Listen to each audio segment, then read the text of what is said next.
says, how long will you falter between two opinions? If the Lord is God, follow him. If not, you understand? Then follow who you want. But you're either going to follow God or you're going to follow something else. But you keep in mind, this is how long are you going to falter? There's only two. You either follow God or you're following something else that's not God.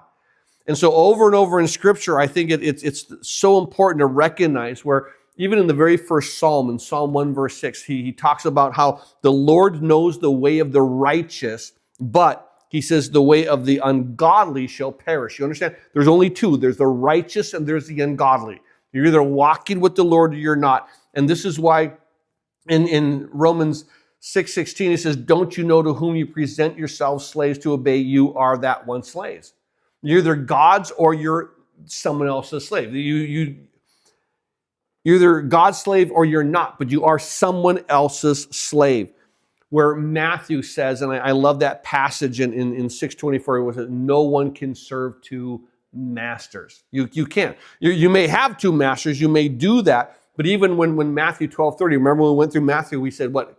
If you're not for me, you are against me. There's not a middle ground, there's not a fence. And so it's important to see that you're purchased to serve a new master.